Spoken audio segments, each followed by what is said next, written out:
এই ড্রেস যে পাকিস্তানের তা সপক্ষে কোনো রকমের কাগজপত্র দেখাতে পারে নাই, যেটা দেখাইছে ওইটা পাকিস্তানি মাল না। এই বিষয়গুলো যেহেতু সন্দেহজনক থেকেই গেল, অভিযোগের প্রেক্ষিতে সানভিজ বাই তনি নামের যে প্রতিষ্ঠানটি রয়েছে গুলশান পুলিশ প্লাজায়, সেখানে গত পরশু অভিযান পরিচালনা করা হয়।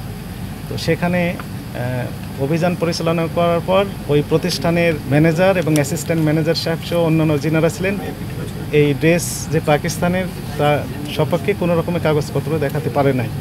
এর প্রেক্ষিতে ওই প্রতিষ্ঠানটি জনস্বার্থে পরবর্তী নির্দেশ না দেওয়া পর্যন্ত সাময়িকভাবে বন্ধ রাখার ঘোষণা দেওয়া হয়। গতকাল ওই প্রতিষ্ঠানের স্বত্বাধিকারী আমাদের অধিদপ্তরে উপস্থিত হয়ে ব্যাখ্যা প্রদান করেন এবং তিনি জানান যে এই ড্রেসটি আজকের যে প্রতিষ্ঠানে আমরা অভিযানে এসেছি এই প্রতিষ্ঠান নামটি হচ্ছে লাখানি কালেকশন, এই প্রতিষ্ঠান থেকে ক্রয় করেছেন।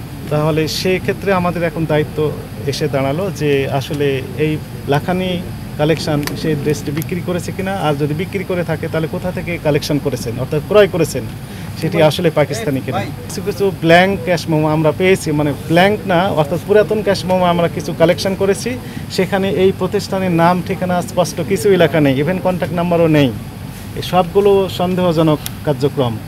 একই সাথে এই প্রতিষ্ঠানের যে স্বত্বাধিকারী ইনি দাবি করছেন যে সানভিজ বাই তনি যে দাবি করেছিল যে পাকিস্তানি ড্রেস যেটি তিনি বিক্রি করেছেন সেই ড্রেস এই প্রতিষ্ঠান থেকে ক্রয় করেছেন মর্মে যে ডিক্লারেশন দিয়েছিলেন, এই প্রতিষ্ঠানের মালিক সেটি টোটালি অস্বীকার করলেন এবং উনি লিখিত স্টেটমেন্ট দিলেন যে না, এই যে ড্রেস নিয়ে প্রশ্ন উঠেছে সেই ড্রেসটি উনি সানভিজ বাই তানির কাছে বিক্রি করেননি, ওনার প্যাডে লিখিত দিয়েছেন।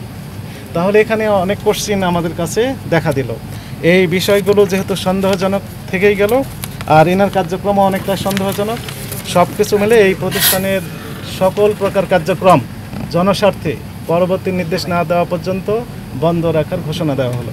আমাদের দেশের যে পোশাকগুলো রয়েছে সেগুলো বিশ্বের বিভিন্ন দেশে নামের সহিত, অত্যন্ত সুনামের সহিত বিক্রি হচ্ছে। ইউরোপের বিভিন্ন দেশে আমাদের যে তৈরি পোশাক সেগুলোর একটা বিরাট সুখ্যাতি রয়েছে এবং বিশ্বের বিভিন্ন দেশে, যেমন সৌদি আরব থেকেও দেখা যাচ্ছে যে আমরা যখন অনেক সময় দেখি গিফট আমাদের পেয়ে যাই, তখন সেখানে মেড ইন বাংলাদেশ অর্থাৎ আমাদের দেশের পোশাকটাই সেখানে বিক্রি হচ্ছে সুন্দরভাবে।